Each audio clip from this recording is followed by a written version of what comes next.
Welcome to the Fly Culture Podcast, bringing you interviews, reviews and fishing tips. Here's your host, Pete Tigus.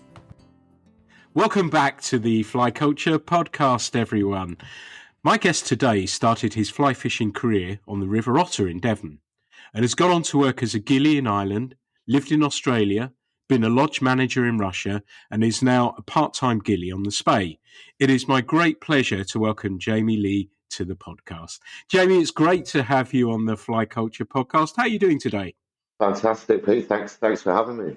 Pleasure to be here too. It's an absolute pleasure to have you along. And I guess this is being recorded in very early February. So I guess the Spey is about to open up. Are you getting a bit excited? Very excited. Yeah, I've already been prancing around in my new waders, testing them out, making sure everything's ready to go. And everybody in town's looking forward to a new season. Fantastic. And that's a very, very good point. It's early season. Waders, you as a ghille spend a lot of time in your waders. Tell us which ones you've got. And I'm the same. I wander around in new waders just to check they're okay, because it's an interesting topic. And from a wader perspective, I often think, right, if I'm going to wear them a hell of a lot and not look after them, let's buy cheap and throw them away. But more recently, now not guiding, that I fish just as much, but I look after them a little bit better and have invested a little bit more in them, and they seem to be lasting really, really well. What route do you look at when it comes to waders, and what are you wearing right now? Well, yeah, firstly, I'm on the river every day, not always ghilleing or guiding. I fish a lot just for myself. So, yeah, I've gone with the top of the line, the Sims ones. I find they're just like wearing a pair of jeans. They're functional, they're durable. I may get 5-6 years out of a pair, and that's on the river every day practically. I'm not on the river for 10 hours a day like a full-time ghille, but I certainly fish for maybe 5 or 8 hours a day when I can. But I fish, before and after work, so I'm in and out of them. The boots are on and off. It's on and off all season, and it's a long season. And that's good testament as well. And I've found that, if you can get that period of time out of a pair of waders, it makes it completely worthwhile, doesn't it? That initial pain of that outlay for those things, if you're getting, like you say, 5 or 6 seasons out of them, that's pretty good news, and it makes it worthwhile, doesn't it? Yeah, well, it's a principal piece of kit. Unless you want to go and fish in your budgie smugglers, you definitely need it. You need good kit, right? If you and waders, I think you could get away with fishing with a bog standard rod and reel, right? But your kit, there's no such thing as bad conditions, Pete. There's only bad clothing, right? Yeah, no, that makes a lot of sense. Well, that's interesting. It's a little curveball I threw in when you mentioned those. My ears pricked up because having gone that route myself is definitely paid for me. And the cheaper waders I would get a season out of, and it didn't bother me that I tended to throw them away. And I'm probably not doing as many days as you, but I do a fair few. And yeah, I found that they are starting to pay for themselves. So it kind of makes sense. Do you sort of have 2 pairs of waders on the go, or do you just have the one and then make them last as long as possible and then, keep them patched up if they need it? I've got 4 different pairs on the go. So I have a boot foot, all G4s, but I still have a boot foot there. You can just slip. For example, when I'm an electrician, that's my full-time job. I start at 7:30 a lot of the time. So in June here, it's broad daylight at 5 a.m. So I can get down the river, I can get an hour's fishing, and then I take my boot foot so I can just slip into them, get out in the water for an hour, whatever, slip out of them, and away I go. You know yourself with the stocking foots and the boots, and it's a process to get those on and off, right?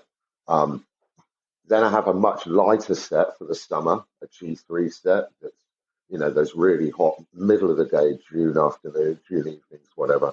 I like a nice light set then. And then I have a set that are just like the pants. They don't have the chest bit. I forget what they call them, but yeah. And often or not, I have friends visiting from overseas, and they don't bring any gear with them. And then I've got gear for them to borrow. And if you're away, say that you're out fishing in a brutal March day, you may fish the morning shift and hang that set up in the hut at lunchtime and change, and away you go again. If it's absolutely horrendous wind and rain, you're going to get water coming down your arms, no matter what brand you've got. If you're casting, especially spey casting or fly casting all day. So yeah, I find it helps to have two or three different sets. Interestingly, a friend of mine, Rob Newing, who'll probably be known to a lot of people on the podcast, a lot of listeners, he was a tournament caster, beach tournament caster down in Devon there, but he had a tackle shop for many years. Anyway, he and I shared a day on the Camel in Bodmin one day, and he fell in being a tackle dealer. Out he just popped out another set of waders and boots. He had a complete change of clothes in the car. That's an ultimate complete change, isn't it? I like the high risk strategy of not having anything, but I fully understand how people should put something just in case, and on a big river like the Spey as well. I kind of get that as well. But yeah, that's quite impressive. Another set of waders as well. So yes, I remember I was guiding someone when I worked for Nick many years ago on the X, and it was very early season. It was March. The water was freezing cold, and he stumbled. I managed to grab him by the back of the waders. He was much bigger than me. He went down. It went down the front of his waders, and he took me down with him as well. So it went down the front of my, and we just sort of emptied the stuff out. He bottled out of carrying on. I'm sort of right. Let's carry on. But it is early season. Those early dips aren't a lot of fun, are they? Absolutely. And on the X, also in March, about 3 years ago, I've gone out for my first day's fishing, and you know how the X can get that sort of chocolate color to it lower down. I've gone to a pool that used to be sort of wadable, and took a few tentative steps out and sort of stabbed around with a stick. Thought I was okay. Took one more step, and I was a ways off down the river. It was about 10 feet deep, whereas the previous year it was 3 or 4 feet deep. Yeah, I'm sure there's a lesson in there somewhere. But we've been talking about, the anglers starting to appear on the space, so that must be an exciting time. And there's nothing more lovelier, I think, than you're seeing cars with rod racks on them and everything else. And you talked about obviously your main job, but as we'll see, your fishing CV is a pretty impressive one. So I think it's fair for me to ask you comment on it. But you talked about gilling, and actually, interestingly for me, that you used the word guide as well. But how would you see the role of the ghille in the 2020s now? Do you think that has changed with people like yourselves? And I've only fished the Spey a couple of times, and the ghille's there, and a friend of ours, good friend of ours, is a guide up there as well, and they're all a little bit younger. Yes, I was lucky to fish a beat where there was a well-established and a long-term ghille as well. But do you sense their ghilleing is becoming more guiding stroke ghilleing, whereas in the past, to me at least anyway, it felt there were guides and there were ghillies? And do you think, and obviously with your casting credentials as well, do you think there is more of a merge of those two roles now? There is, but I think that's a mistake. I think a ghille is a completely separate role to a guide. Um, Primarily is the access to the resource that's limiting that. Ghillies are generally employed by an estate. Not only do they take care of the fishing in season, they do a heck of a lot of work out of season, where you're not, repairing boats, maintaining paths, huts, all the rest of it.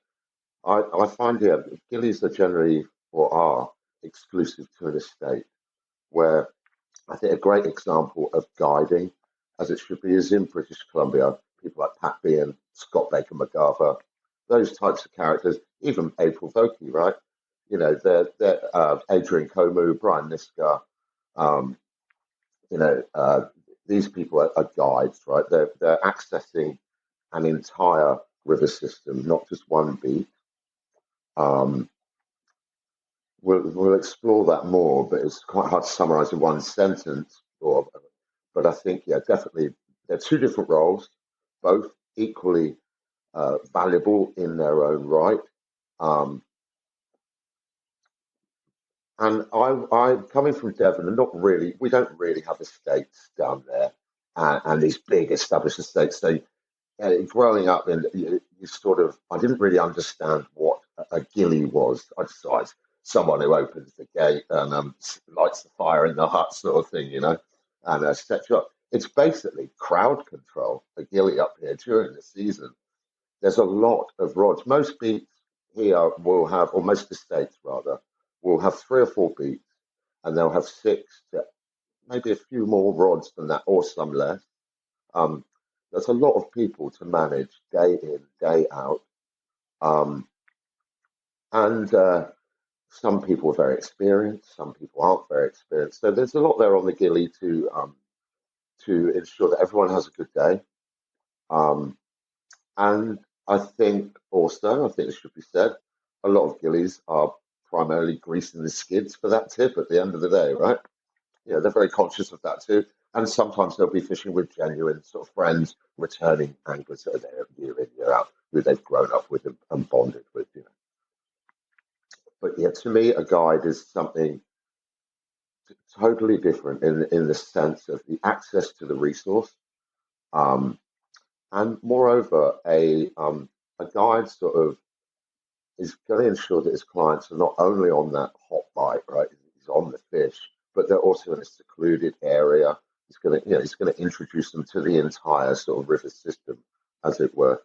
But as I find also that it's easy to. I came here, I think, with the attitude that maybe all these beats, having the river divided up into beats like that, wasn't such a good idea.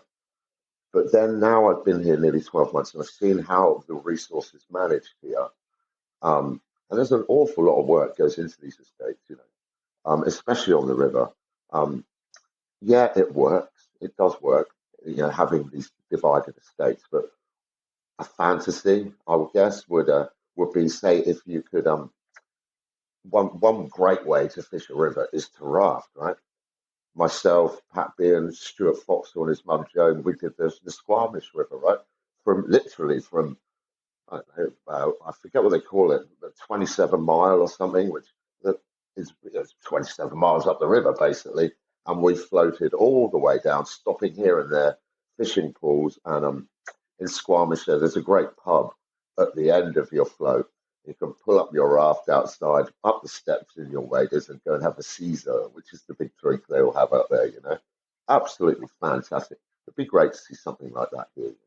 Yeah, yeah, it's a difficult one to navigate, and I'm sure you probably agree that it would be incredibly difficult to happen. I guess what I was getting at was in my limited experience and seeing, I used to fish the A beat on the Devon for a number of years, and the ghille there had not a great deal of interest in fishing.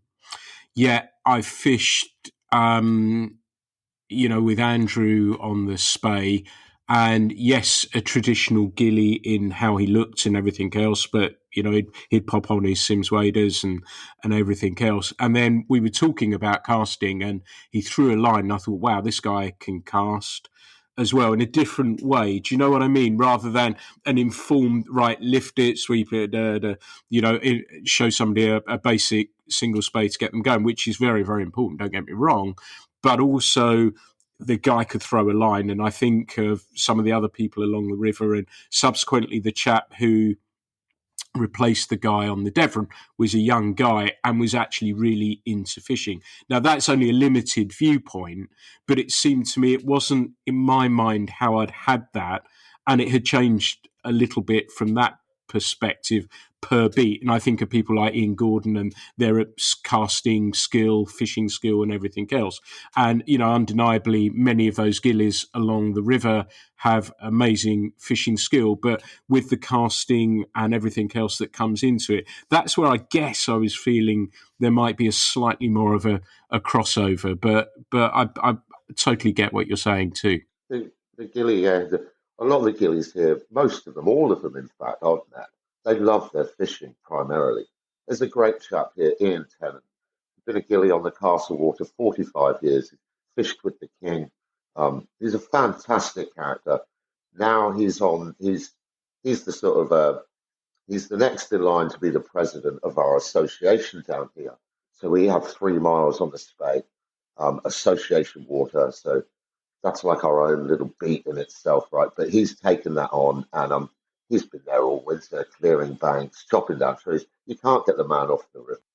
Yeah, I like that. That sounds good to me. And yeah, I think that's sort of it's just an interesting discussion for me coming from a guiding background to understand if there is any sort of similarities or common ground with it. And like you say, I think the interesting point that you make is that being employed on the estate means they may be stalking or doing whatever as well, and maintenance as well, which I guess is a big difference. So how did you end up? We're going to look at your fishing timeline, but of anywhere that you wanted to be, what made you land on the Spey?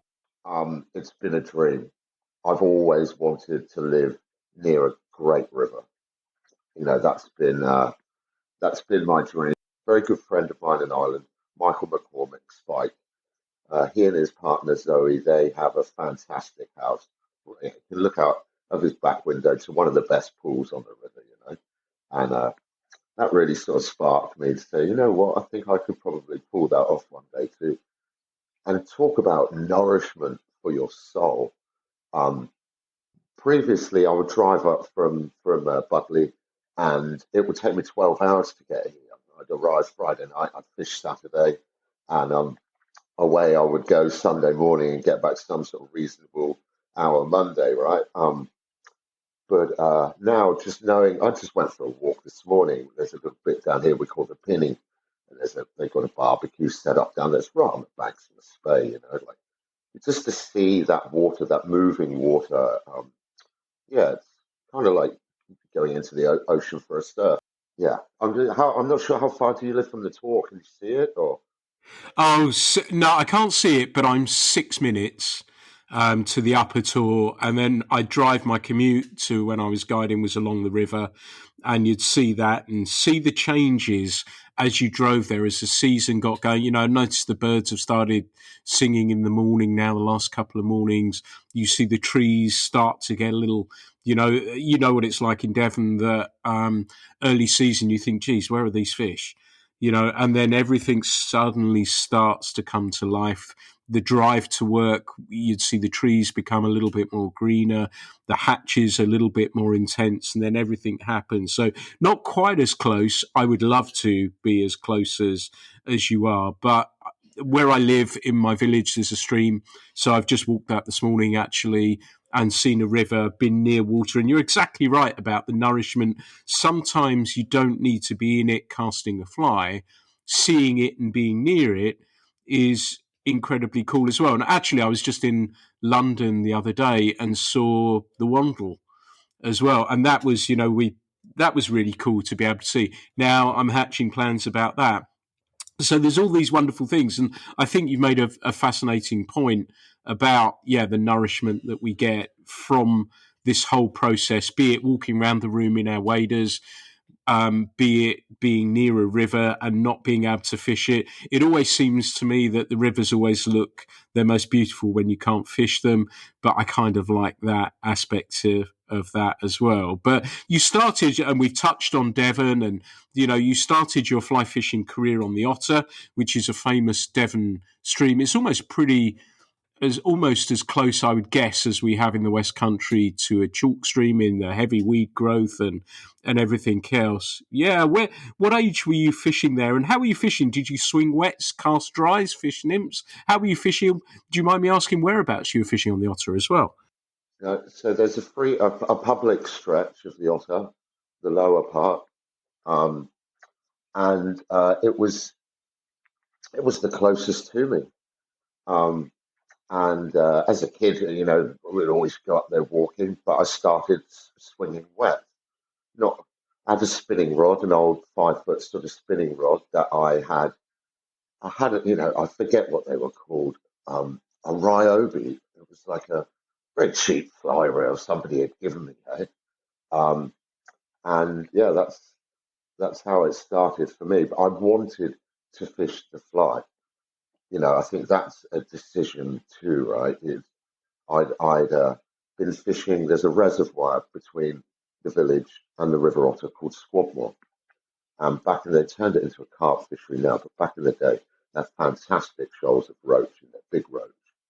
And I would take myself 4 in the morning. I'd get up, I'd have my rod holder and my tackle box, and I'd walk a couple of miles up the hill to this reservoir, fish all day, eating my sweet corn as my lunch. And I think there was just a progression that I wanted, trout and practicing the fly fishing for them. It really captivated me. I really want to have a go at this, right? So yeah, I got myself down to the Otter one day, walked there, and I was fishing a bit above the village. That was back in those days. It was it wasn't an association. It was a syndicate that had it. I was probably only 11, I think, so I was in there just fishing away, um, and I fished a white baby doll. I got my first proper decent trout on a white baby doll, and I saw everything happen. Fish came out from the depths, and I'm just nailed this thing. Eh? I've never seen anything like it. It was a fish probably, I don't know, pound and a half. They stock that stretch, you see. The otter, as you'll know, I'm sure, is heavily, heavily polluted from agriculture and runoff. And so subsequently, the fly life has diminished, and so have the fish. And now there's basically a lot of stocked trout in there. They stocked it basically. So these things, they were quite big for such a small river. So yeah, I ended up with a pretty good fish on my baby doll, and that really sparked it for me. And uh, I think with to compare fishing on the reservoir to the reservoir you're sort of trying to read everything under the water, the features, etc. Whereas the river, it seemed the further you walk, the more you would see. You'd turn around a corner and there was another stretch of river, and so I'd walk that, and then you'd go to the next corner and the next corner as it goes on. Before you knew it, you're in Little Poppleford and a long way from home. Nice. And that's for listeners who don't know or are too young to know a baby doll. That's probably more of a lure, really, isn't it? It was like a fry pattern, I guess, in some respects, wasn't it? So respect, you were way ahead of the curve, fishing, I guess, almost a streamer in some respects, weren't you? Absolutely, yeah. Hey, and still to this day, I can picture that fish, the way he took it. You could see, it was fantastic. That really got me then. Wow, and so effective. Such an effective way of catching fish. Still practice it till this day. Maybe not with a baby doll, but definitely swinging the wets. Nice, nice. And you stuck with that method. And how was the process as somebody now you can be, as a master instructor, you can be reflective about that. How was that process for you learning to fly cast? Didn't have a clue. Didn't have a clue. I didn't start the Triple F coaching process until I was in my probably about 15 years ago, early 30s. Um, and I'd fished a lot, up until that point, and without a clue of what I was doing. Like most people were trying to force it happening, reaching for the stars, getting flustered and a bit sweaty, and just basically ending up with a load of line blown back in your face or whatever. So yeah, I really didn't struggle. I think I was just so keen. A friend of mine, Michael Anthony, is sort of a next door neighbour, about my age, but his grandfather would go reservoir fishing up to Kennet, etc., Wimblebore for the trout, and would take Michael. And I think we sort of acquired a bit of tackle out of his tackle bag at the time. But I do recall not having a fly line, and we would practice in the back garden, and we just got some of my mum's sort of knitting wool, the yarn, which was quite thick gauged, and we would get that wet and practice with that. But that was on a spinning rod. So I fished with a spinning rod for a long, long time until I actually got a fly rod. I think from when I was about, say, 10, every birthday and Christmas was just fishing stuff. That's all I wanted. That's all I got. Nice. That sounds perfect birthday presents. So, you were picking up a fly rod. It sounds as though you were fishing many of the well-known spots around Devon. The next move we need to talk about, I guess, is Ireland and how you headed over there. Did you realise, where was it that you realised actually fishing's for me and I want to work in fishing? Where did that come about, and when did you realise that was going to happen? And then, like I said, we touched on Ireland. How did that come about as well? So my partner at the time and I, we were just about to move to Australia, and so in my previous partner, or my ex-partner, Selena, she was from Australia, and we'd met in Australia and corresponded, and then she came over here. She ended up living here for about three years in Devon there before we moved back to Australia. And so we had, I don't know, we were planning to move back to Australia. We thought we'll have a holiday, let's go do something. So we bought a camper van. I was a very, very keen surfer at the time. Ireland has great surf. I knew a little bit about the fishing, so we bought this camper van, and in the April we left Devon and headed off, and we were out there 9 months and just fished and surfed every day. So the two, I think, I didn't really realise I could work in fishing, but the two went hand in hand. There's invariably great rivers are often what they do go out into the sea. So there's always a good surf spot at a river mouth. You get great sandbanks, etc. So yeah, it just kind of really worked like that. Um, we had no clue when we went to Ireland, no clue whatsoever. We started in the south and we just went up the west coast. We fished the Shannon first at Castle Connell, where I met Russell Whiteman. Russell Whiteman was a real guide for Roxton's for many years. There wasn't a spot in Ireland he didn't know. And he pointed out a few spots to us on this map, notably Loch Curran and the River Eastleigh. So Selena and I followed roughly his suggestions on our map, and we also followed the season. There's a great Mayfly festival there in Ireland. Obviously, kicks off in May. So we started off down in Curran there. We fished in April for the sea trout, and then we went to Loch Gerg, Loch Corrib for the Mayfly fishing, and then we went to the Eastleigh and the Moy for the grills. And it was while Selena and I were staying in our camper van fishing the Eastleigh that we obviously met a couple of the locals, Michael McCormick, Spey, as he's known there, the best angler and flight I've ever met in my life. There are many great ones, but he is head and shoulders above the rest, which the Irish seem to have an uncanny knack for being really great anglers. Um, and then I met Grenville Nesbitt, who's the head ghillie on the Fortland fishery there on the Eastleigh, and he asked me to go and work for them, part time, as it were. And that was my first sort of ghillieing guiding gig. And how did you find that process? What was that first day like on the water for you? Were you nervous? Was it easy? Was it challenging? How did you find it?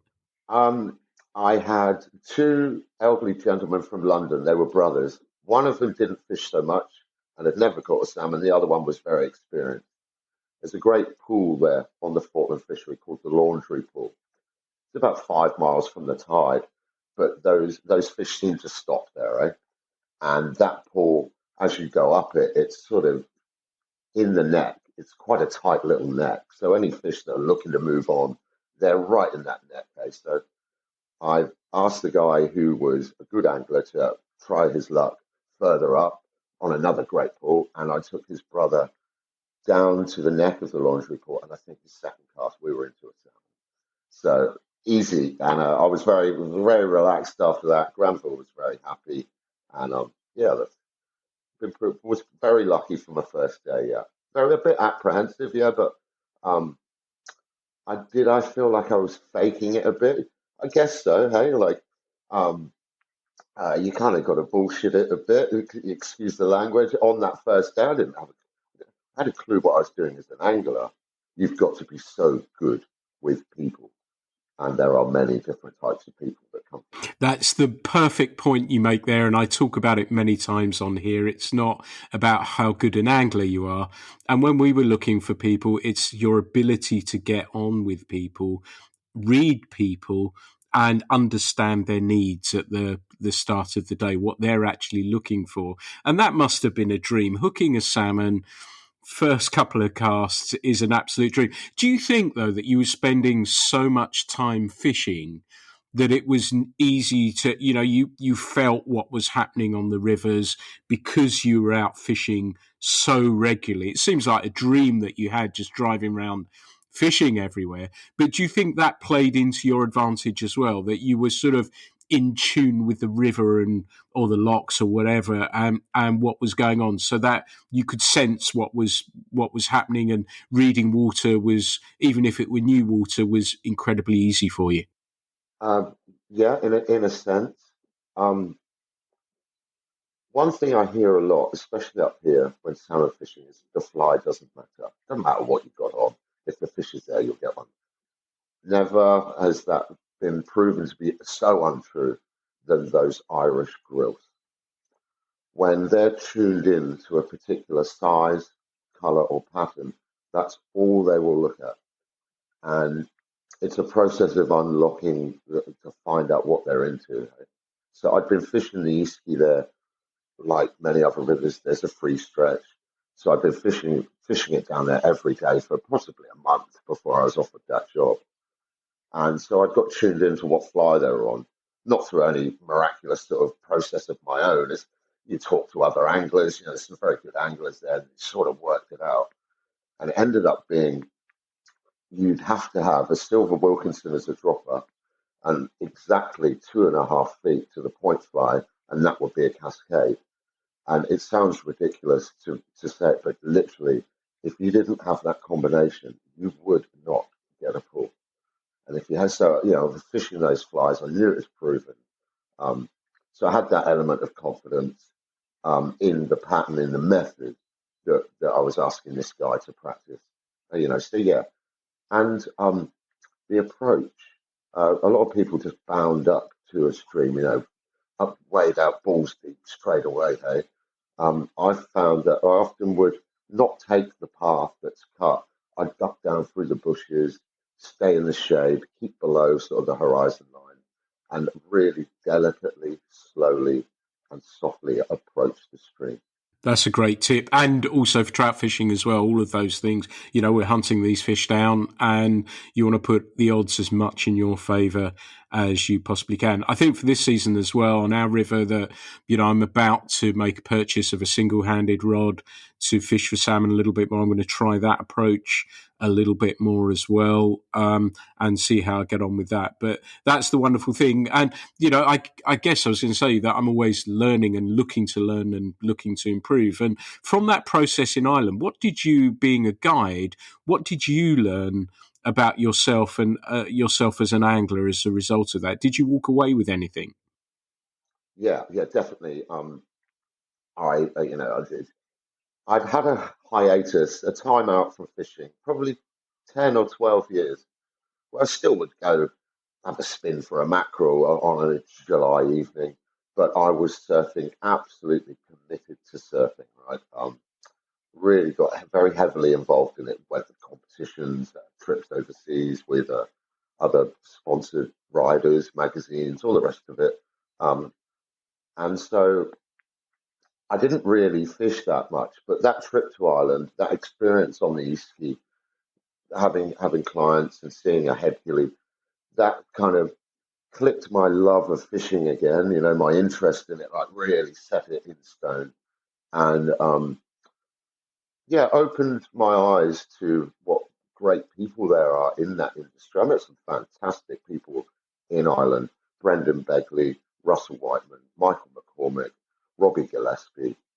Um, the absolute sort of pinnacle of just angling characters. It's so skilled, so skilled. To this day, Robbie Gillespie is literally one of the best casters going, and now Jared Downey. Um, just the Irish, let's say it again, they are just so good, such good anglers. Nice. And you talk about surfing, and that's the next destination, isn't it? That, the pull of surfing pulled you a little bit further away from fishing, and you ended up in Australia. And I'm guessing that was probably mainly to surf, but were you fishing down there? Yeah, it was absolutely to surf. And yes, I fished. The sea fishing in Australia is unbelievable. It's so good. Every time you go, you're gonna catch something decent. I'd sea fished in Devon for years as well, and you spend a lot of nights on the beach getting soaking wet, wasting a lot of money on bait for absolutely zero return whatsoever. Maybe a dogfish, excuse me, if you're lucky. Whereas in Australia, wow, they have a fish there, the mulloway, and he's kind of like our bass, but he'll go to 20, 30 kilos, and he patrols the same areas like a bass does. You can catch a mulloway 3 feet from the shore on a beach in the gutter. That one place they love at night is to be in. So you can fish in really nice ways for these fish. Eh? I had some fantastic nights, and just barefoot on the beach at night in Wollongong there, very warm. Yeah, absolutely fantastic fishing, and I did fish a lot in Australia. Um, and that sort of developed something that was a massive part of my fishing life, and that was chasing black marlin off the rocks. Um, it's like Hemingway shit, right? Um, you, so you can fish for these fish from a boat, as you know, um, and they say land-based game fishing they call it, but they say in those circles, one marlin off the rocks is worth 100 out of the boat, and that is all the best anglers have cut their teeth on the rocks first. You can see it in the way they present their tackle, how they set up. It's just so in Australia there, in the town Kiama, I hooked up with this guy Rickson Knight, great angler, and he introduced me to land-based game fishing for black marlin. And the spot that you target these fish at that time, uh, you had to. I'd finish work on a Friday and I'd drive about an hour and a half down to Point Perpendicular, Jervis Bay, and you'd have to get all your gear, backpack, rods, food for a couple of days, your pool, your pump, and hike in to this spot. And it was only a tiny ledge. You could probably fit half a dozen anglers on this ledge, right? And you would stay there all weekend so that this nucleus, this crew formed. And we'd be like limpets on the rock there all weekend in all weathers in the season. Um, Camp all night. See the way it works. They have a mackerel out there, similar to ours, but they call it a slimy. And you catch this thing at night. You'll only catch them at night because otherwise they just get eaten by everything that swims all day else. So the deal is you catch your slimies at night, you keep them in a 5 foot children's paddling pool. You can keep about eight in there. And then they're your bait for the following day. And you fish with 30 or 50 kilo stand up gear. And the tackle's relatively simple, but it basically involves a float, long trace to a nice small hook.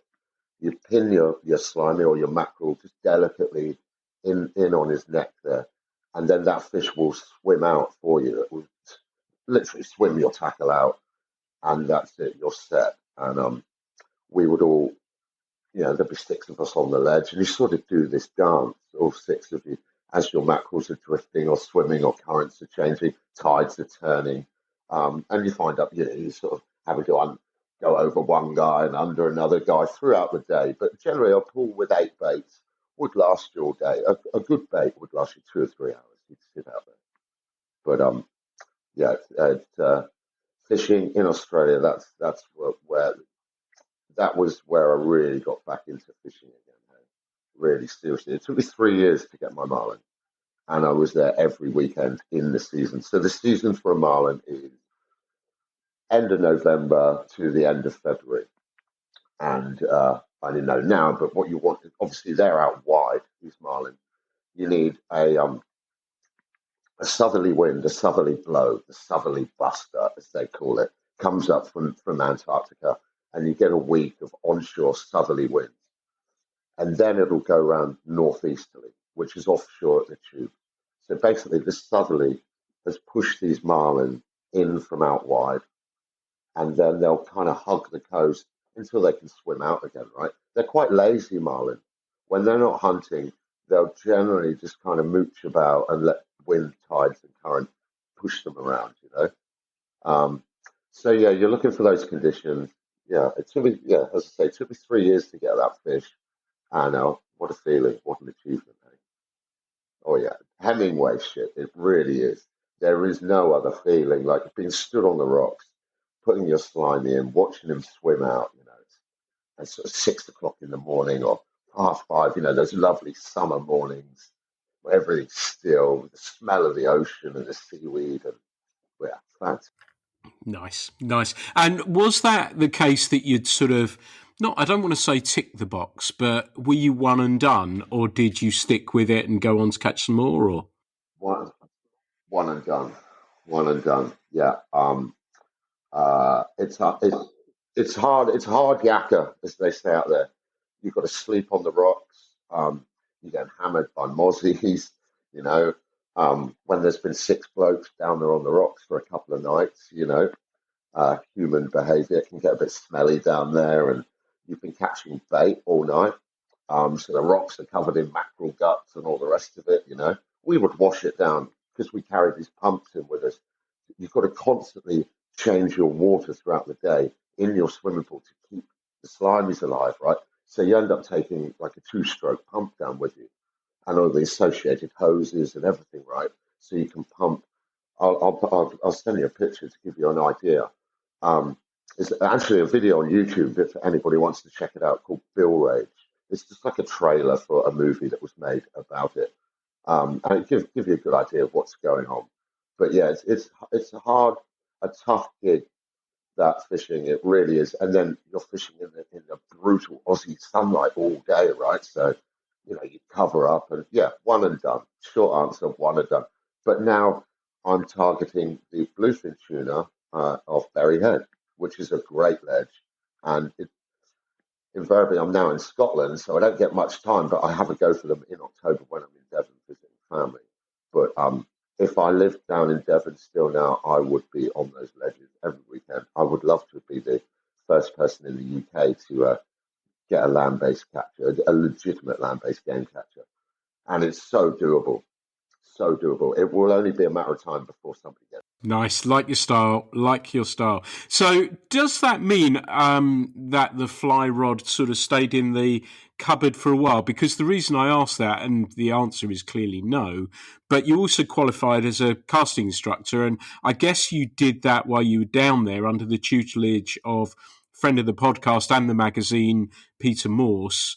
Does that mean that it sort of took yet another twist your fishing career? No, no, no. I'd have a fly rod with me as well. So once you've got your mackerel out there swimming around and your rod's set up, everything's good. You know, instead of just sitting there watching it, you would spin, keep spinning all day. A lot of the lads would. Then you'll get flagellants that just are in and out. Salmon, tailor, kingfish, yellowtail kingfish. So that's one good way of like just staying in tune with what's going on, you know, what fish are moving about now, Rara. And I would have a fly rod with me and I would target the kings and stuff on fly. I actually fished for the northern longtail tuna, a spot called Iluka there, and I exclusively fished the fly. And when you see a 30-kilo tuna coming and chasing your fly, oh yeah. But I never hooked one. I had one really good follow, but never hooked one. You cannot strip the fly quick enough for one of these things. Fantastic. So the casting instructor thing then, so the fly rod wasn't away. So you met up with Peter and then it just sort of went from there. When you took this, was this, I'm getting a sense of you as a person that when you go in, you go all in. But was it partly that you wanted to improve as a fly angler, but was it also that you had half an eye on entering the fishing industry in a different way yet again? Yes, yeah, a bit of both. So there's another great casting instructor in Australia, based in Tasmania, Peter Hayes. Not sure if you've had him on the podcast. So Peter Morse and Peter Hayes are kind of the presidents, as it were, of the Federation of Fly Fishers in Australasia, that southern region. Um, and one day I was in Centennial Park, and Peter Hayes was doing a lesson down there. This at that time I lived in downtown Sydney, right opposite the SCG in a suburb, or not a suburb, a district called Surrey Hills. Anyway, so I saw this chap fly casting with a few students. Went and sort of had a yarn, as they say, had a yak, find out what was going on, and he was in the process of taking some students through their Triple F casting instructors program. So I inquired if I could join up, and that's how I eventually then met Peter Morse. And we would drive out to his house on Saturdays, and there was half a dozen of us at the time who were also, excuse me, who were also doing this casting instructors course. So you do your casting instructors course first, and during that process, I was then invited by Peter Hayes to do my master. I was because of not many people or none of them two-handed cast out there, right? So I would do that as well. They're quite fascinated to learn some of that. So I think that kind of helped me out there too. Right? Yeah, fantastic. And while I've got you as an instructor, it's the start of the season. Can you give us what is the most common mistake you see people make with a double-handed rod, and how do you think it can be fixed? And do you have anything for single-handed listeners as well, and any practice drills that you would recommend for them? Slack in your system. A, you see so many people struggling with slack line, whether it be around their feet, under the rod tip. Everything's got to be smooth and tight. No slack in the system whatsoever. Um, Most people will lift their rod a metre or two before they then initiate that first backstroke of their cast. Because you want your rod tip in the water practically, just, rod tip touching the water, completely straight, tight line. That's a best place to start. Right? Common mistake, uh, people not getting a lesson first. 100%. Golfers do it. Um, I never really got why we don't. But yeah, if I would do it all again, if I had children, first thing, yeah, I'd go and have a proper lesson. Nice. And what about with single-handed stuff? Exactly the same again. So during my casting instructor sort of journey there, I practiced every day, 3-4 hours a day. When you sit your exams, everything has to be perfect. And I mean perfect. Top leg, bottom leg, absolutely parallel. Same, consistent. There's one element you do in the exam where you just simply have to throw like, I don't know, half a dozen forward cast and back cast. Sounds easy sat here now, but to get that top leg, bottom leg, and the loop absolutely perfect, no tailing loops, no nothing, just absolutely perfect. To do that 6 times in a row um, it can to a beginner, to a learner, is quite difficult. Yeah, and practicing that's a great way to learn about your casting. And then I'm sure you'd say as well, tilt it on the side, have a look and see how it looks as well. Move it up, go through all the different planes, off your other shoulder, because it's easy with practice, isn't it, to go for what you're good at. But a better practice is not ripping it all off the reel. It is actually doing the stuff you're not so good at, so that when you're out on the lake or river or wherever it may be, that you can adapt to those situations. And yeah, a bit of practice doesn't do any harm, does it? Absolutely. Hey, I'm one of those 10,000 hours people. I get complimented here from very good anglers about my casting and stuff. And I wasn't born with those skills. I had to put in the hard yards, and practice and practice and practice. Yeah, I'm the same. I'm not a natural, but the practice has helped make life a little bit easier for me. But let's move on a little bit further. And next was British Columbia. and casting tournaments as well, and of course steelhead.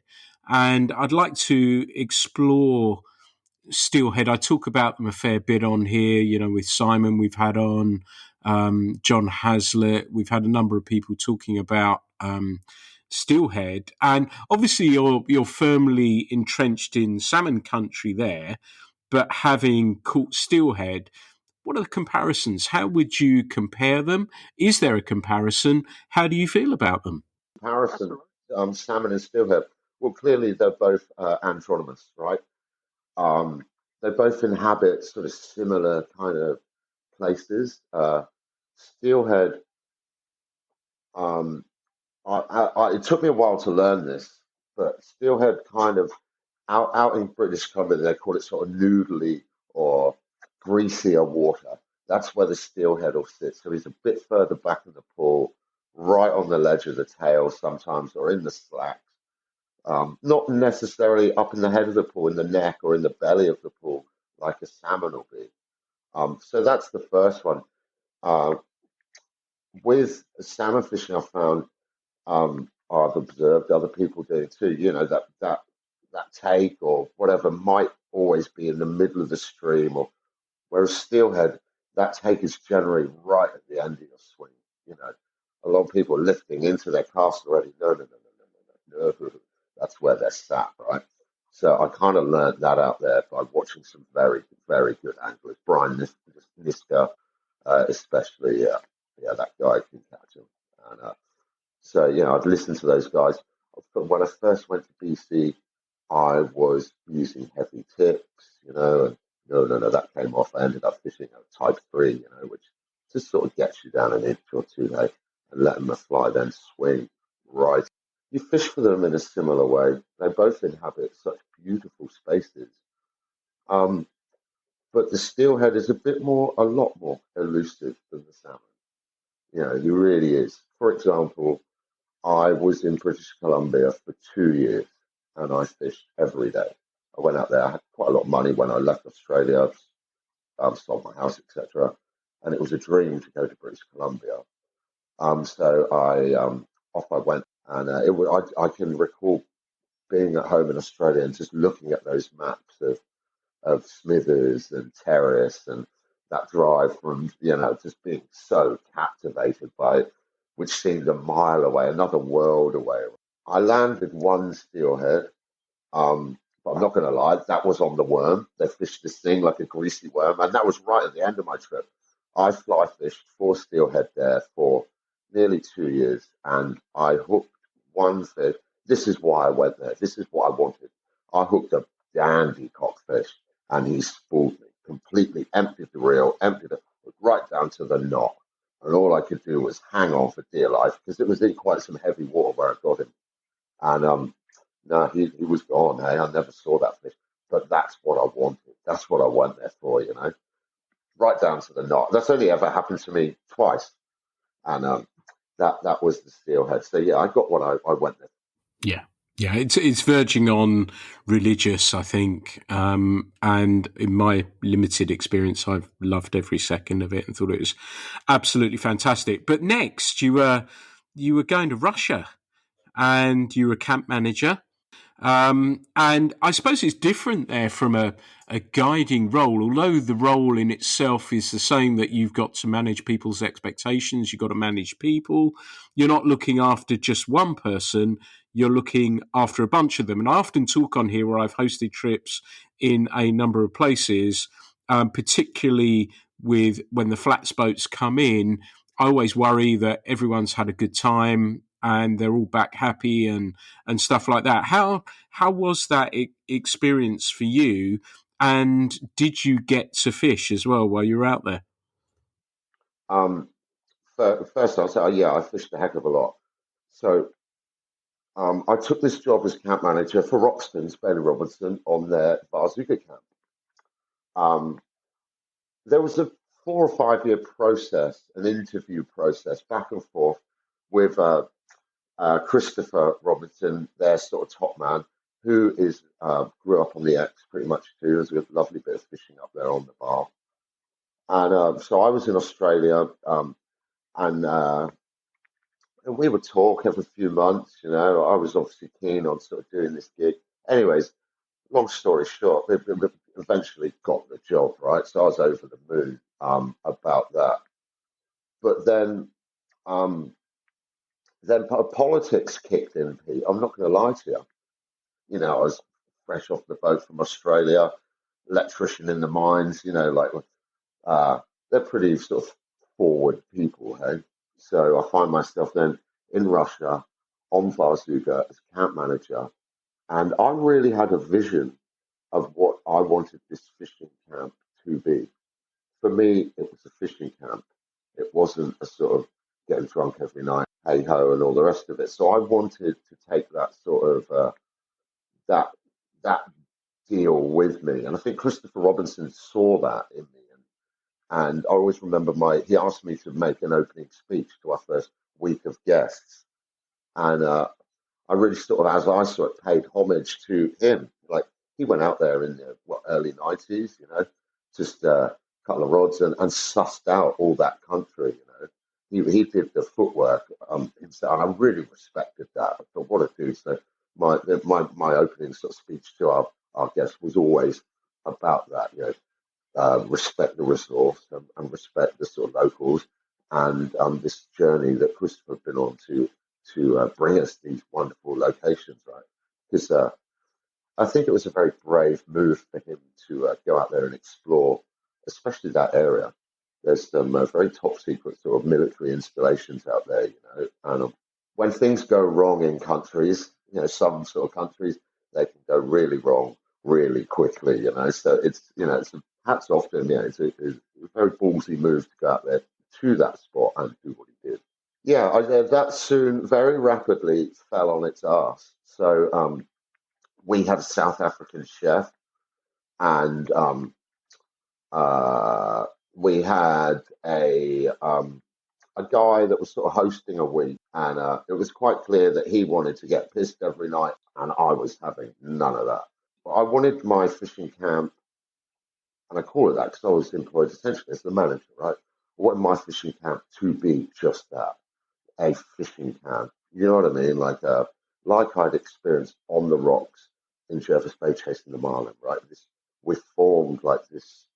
Uh, Sounds a bit sort of, it is like a religion, right? But to really feed that spirit, to really tune in with the resource, with where you are. So that's what I wanted my camp to be about.